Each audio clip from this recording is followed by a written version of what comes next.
Luke chapter 19. You go on your phones. We're going to have it on the screen behind me. If you have a Bible with you, you can open that up.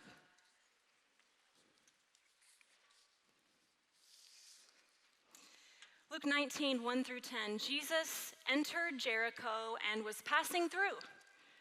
A man was there by the name of Zacchaeus. He was a chief tax collector and was wealthy. He wanted to see who Jesus was, but because he was short, he could not see over the crowd. So he ran ahead, climbed a sycamore fig tree to see him, since Jesus was coming that way. When Jesus reached the spot, he looked up and said to him, "Zacchaeus, come down immediately. I must stay at your house today." So he came down at once and welcomed him gladly. All the people saw this and began to mutter, "He has gone to be a guest of a sinner?" But Zacchaeus stood up and said to the Lord, "Lord, look, here and now I give half of my possessions to the poor. And if I have cheated anybody out of anything, I will pay back 4 times the amount." Jesus said to him, "Today salvation has come to this house, because this man too is a son of Abraham. For the Son of Man came to seek and to save the lost." What if the key to evangelism for your generation is hospitality? The church is growing in different places all over the globe, but it's in critical decline here in North America. Folks are leaving church in record numbers, even though there are plenty of churches who are working overtime to make church interesting. The reality is that more and more people don't find it interesting. They're just not interested. And yet, at the exact same time, people found Jesus' message absolutely irresistible. Not just interesting, but irresistible. They found him irresistible, especially sinners and people who were on the margins. They wanted to be with Jesus. They wanted to be around Jesus. In Matthew chapter 9, there's this scene where the Pharisees come and they pull the disciples aside and they say to the disciples, like, "Why does he keep hanging out with the sinners and the tax collectors?" Like, they can't understand it. And what they didn't mean it as a compliment at the time. They meant it as an indictment of who Jesus was. It was an insult. But what they didn't realize is they were actually confessing a profound truth about who Jesus is. This reality that Jesus welcomes everyone to his table. And so here are these sinners and tax collectors. They'd probably never had a meal with a religious leader. They'd probably never had a meal with a rabbi before. And here they are hanging out with Jesus, nothing in common with Jesus, and they kind of like him. In fact, they're like, "Man, I think he might actually like us too. I don't know." It's somehow Jesus has this ability to sit down at a table with people who he disagrees with and still love them. Still help them feel welcome. Jesus lived a life of hospitality. And I want to suggest today that this is a missing ingredient in the church. That, man, if we understood hospitality, if we could move through life with a posture of hospitality, if we could embrace a life that welcomes people, that creates safe spaces for people, man, the church would be busting at the seams. This idea of hospitality. And you guys, if you're a returning student, you know this, that every semester we pick up a different Christian practice, a different spiritual discipline, and we lean into it together as a community. So we've talked about prayer, we've talked about fasting. This semester, we're talking about the spiritual practice of hospitality. And it's something that will kind of keep coming back to this semester, and you'll have ways to lean into this in different ways. But I think we need to just set the record straight that when we're talking about hospitality, we're not talking about, I think so many times, like what our brains think of in this culture. It's not entertaining. It's not the hotel industry. I remember, so many times when we think of entertaining, we think of like, well, I just remember when I was a newlywed, I was like fresh graduate from IWU, I had just gotten married. Jeremy and I were in our first ministry appointment. We were both on staff at a church in Illinois. We were far away from home. And here it was Easter Sunday, and I was like, we're gonna have a bunch of people who don't have family in the area. We're gonna have them over to our house. And I think the other people that we'd invited just knew me well enough, knew that I was not a very good cook, and so they had pity on me. They were like, oh, you're busy, it's Sunday, you're working, Andrea, we'll bring all the food. And I insisted, I was like, no, like I'm opening up my home, I want to do something, what can I provide? And they're like, you can make a salad. That's like the thing that you give the person who it's like, just to make you feel special, we'll let you bring the salad. And I was like, I am gonna be the hostess with the mostest. I am gonna make the best salad anyone has ever had. So I'm going like all Food Network on them, channeling my Rachel Ray. And I look up a recipe I'd never made before. I go to the store to buy the ingredients. I'm not even putting ranch out there. Like, I am making my own salad dressing from scratch for this thing.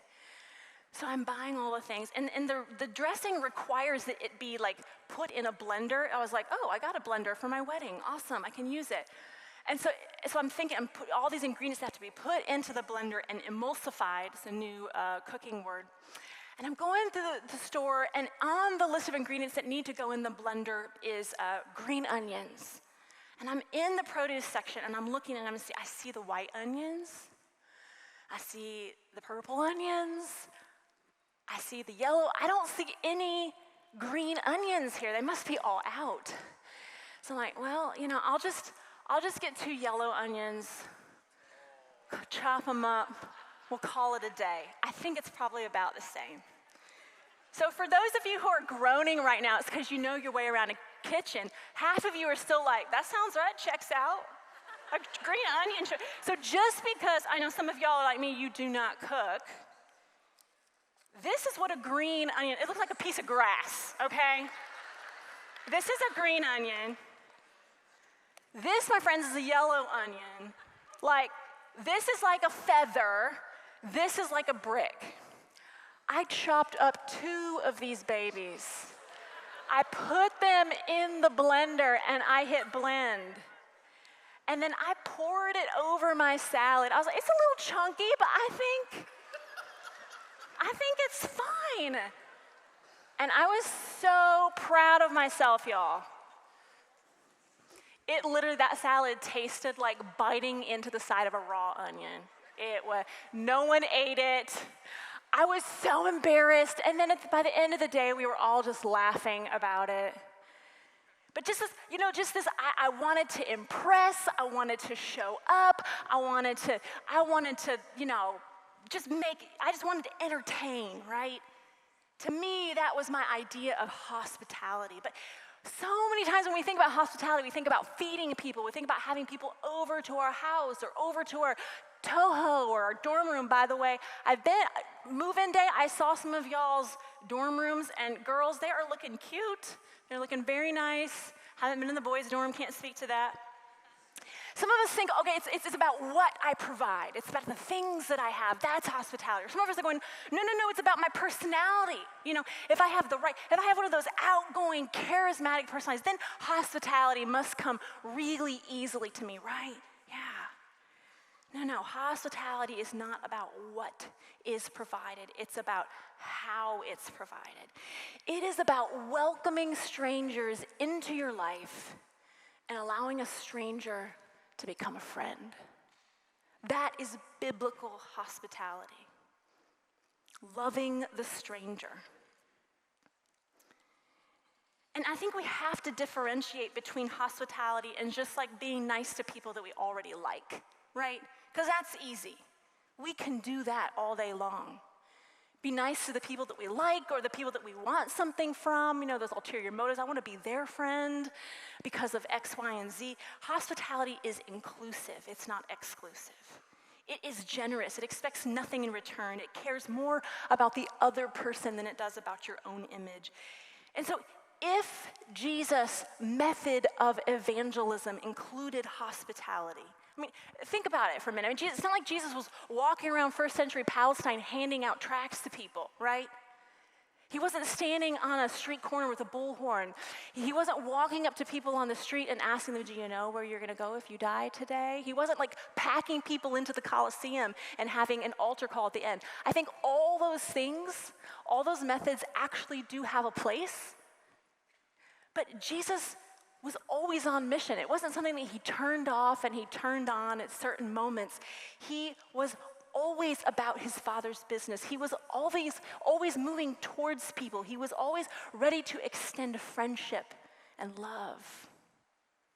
What if, rather than coming up with some newfangled method of evangelism, or worse yet, and I think this is what this generation is in danger of, just giving up on evangelism altogether? What if we just tried to live the way Jesus did? What if we did that? Can I suggest that God is calling you to hospitality? Very few of you are going to stand up on this stage and preach. Very few of you are going to stand up on this stage and lead worship. Even fewer of you are going to have this like national platform or be a social media influencer. Sorry, they're going to make some of y'all's dreams die. The reality is that every single one of you has unlimited capacity to show hospitality from wherever you live with whatever you have. And so I want to go to Luke chapter 19. I want to look at an example of Jesus, who literally just all he does in this passage is make room for someone. And I want to talk about the ways that he makes room. Because I think if we take a couple of these things from the example of Jesus in this passage, of Jesus making room, that maybe we can figure out how to do this in our own lives as well, instead of making it this big, complicated thing. So just to set the passage up, it says that Zacchaeus was a chief tax collector, that he was wealthy. This would have meant, and Brian alluded to that earlier, this would have meant that he would have been hated, despised by his own, like by the other Jews. They would have regarded him with incredible contempt, because this is a guy who was basically a traitor. He had belonged to the Roman government, and Rome was using him to collect taxes from his own friends, from his family members, from his own neighbors. And not just collect taxes for oppressive Rome, but in addition to that, it says that he was wealthy. Well, how does a tax collector get wealthy? They ask for more than the minimum that Rome is asking for. They ask for more than that. They extort their friends. They take advantage of their friends. And so this is the kind of guy that Zacchaeus is. And we sing the song, Zacchaeus was a wee little man. We're like, oh, he's so cute and little and wee. No, he was kind of a slime ball, y'all. He was not a nice guy. I mean, I think maybe the reason why he couldn't get up to the front row is because he was short, but also because people were like boxing him out. They were like, buddy, no. We don't like you. You can't be up here. He had to climb the tree to be able to see. So Zacchaeus is a guy who would have been held in great contempt by his own family members and friends. And so for Jesus, of all the people in the crowd that day, the fact that Jesus stopped and he said, I'm going to go to your house. I'm going to hang out with you. I'm going to share a meal with you. Like, it is so countercultural, it's hard for us to even wrap our minds around it. So that is the context, is this countercultural, like tick the people off kind of exchange between Jesus and Zacchaeus. So it starts out in verse 1. Jesus entered Jericho and was passing through. Okay, make no mistake, Jesus is on his way somewhere, all right? He didn't have any appointments in Jericho. Jericho was not his final destination. He was making his way somewhere. And when Jesus makes room, he always creates margin. He leaves margin in his life to be interrupted. Listen to me carefully. When you are on your way, God will put people in your way. He does it every day. When you are on your way to class, when you are on your way to worship, when you are on your way to Meyer, when you are on your way home, God will put people in your way. And Jesus was the kind of hospitality maker that he made room by leaving margin in his life. He made room for interruptions.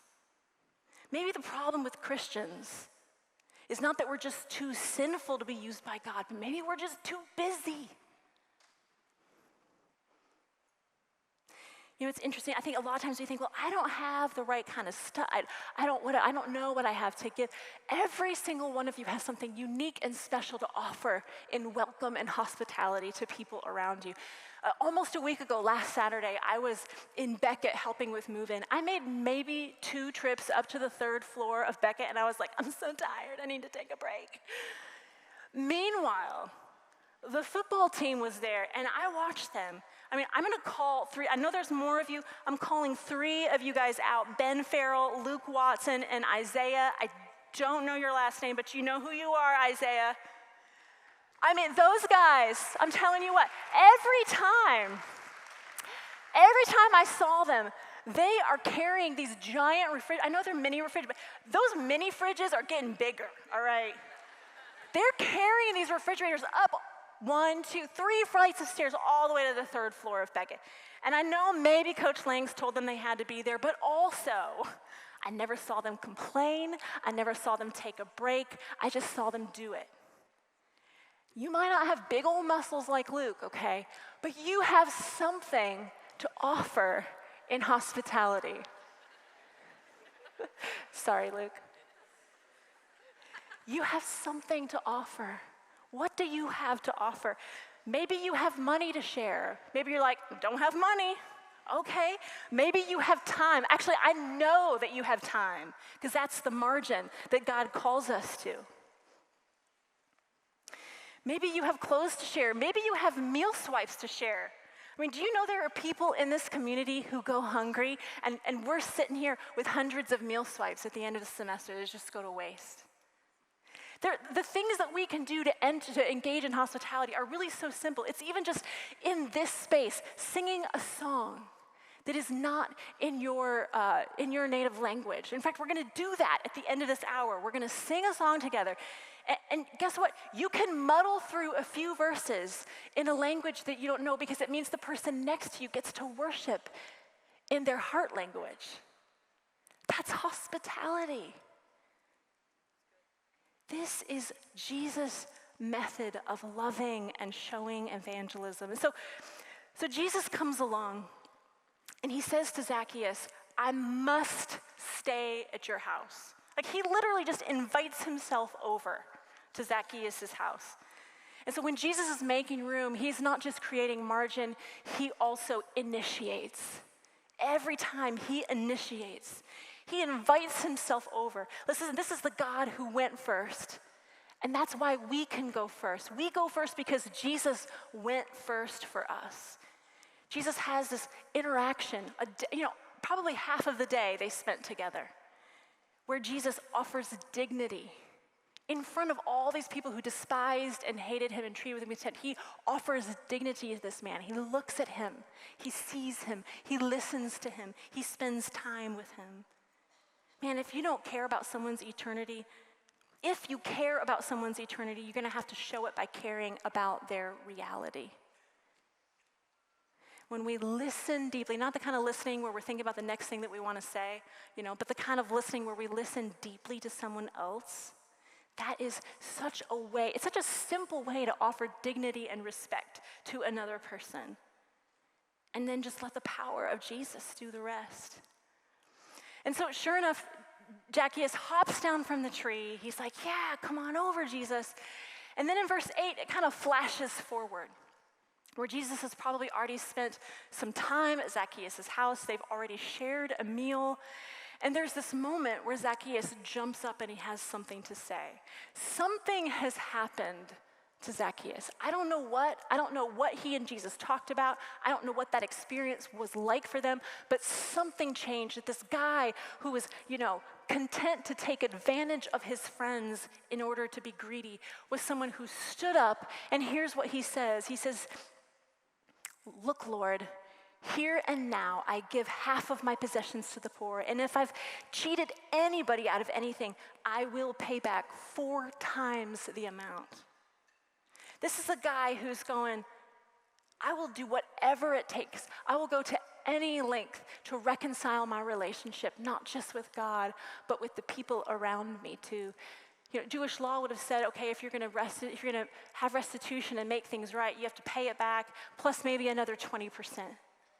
But Zacchaeus goes, no, I'm not just going to pay it back. I'm not just going to pay it back plus another 20%. I'm going to pay 4 times. Plus the other half I'm just going to give to the poor, just to people who need it. Something changed. Zacchaeus was transformed by hospitality. And Jesus calls it out. He just says it. He says, today salvation has come to this house because this man too is a son of Abraham. For the Son of Man came to seek and save the lost. How does Jesus save the lost? He sits across the table from them. He makes room for them. He leaves margin in his life. He initiates, he goes first.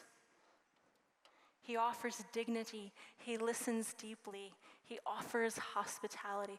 What would IWU look like if we began to really wrap our lives around this concept of hospitality? How would the seating arrangements be different in Baldwin? How would we sit differently even in this space?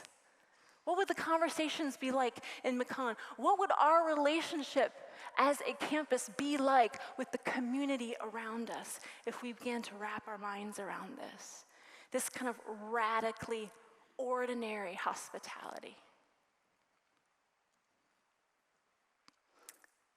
The thing is that it wasn't just Zacchaeus that was changed and transformed in that moment. There was this spillover effect that actually changed the city of Jericho.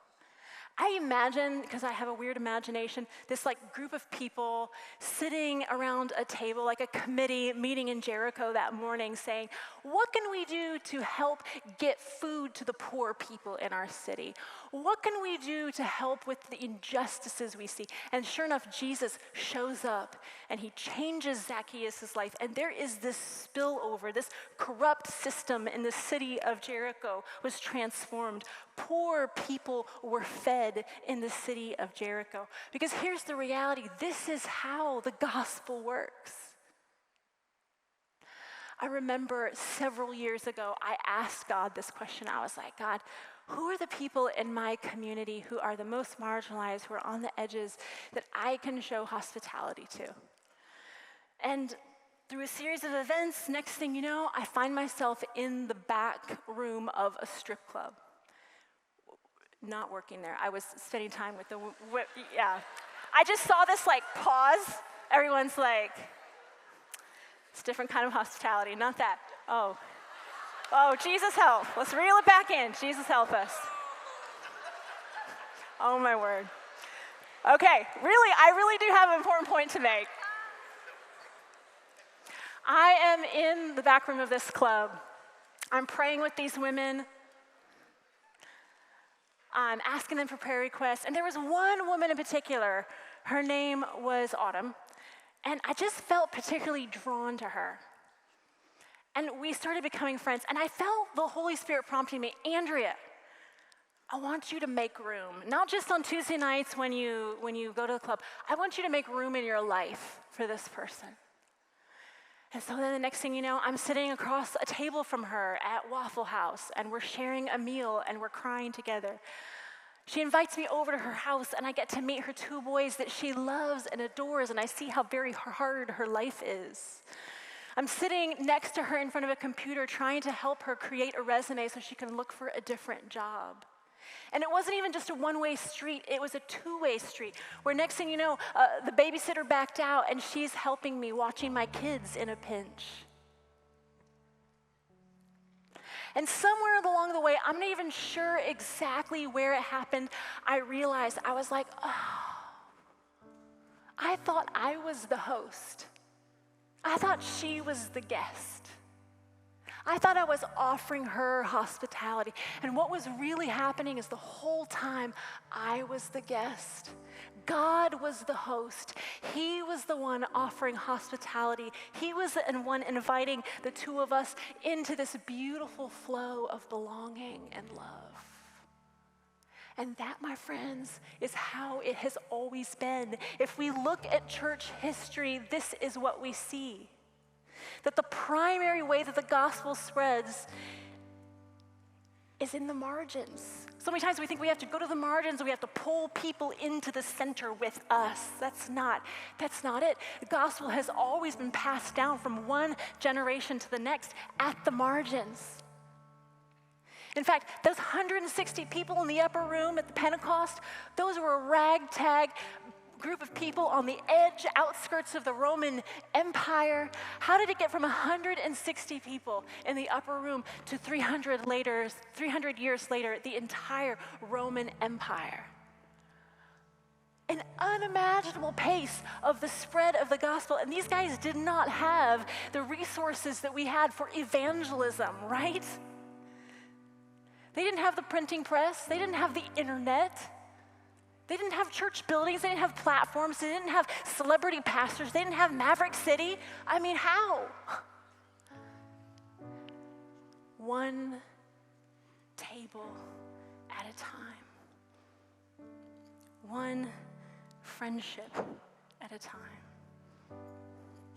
As God, who is the ultimate host, invites us as his guests into his presence. Because here's what the early church knew, that the ultimate expression of hospitality is the cross itself, welcoming us all in.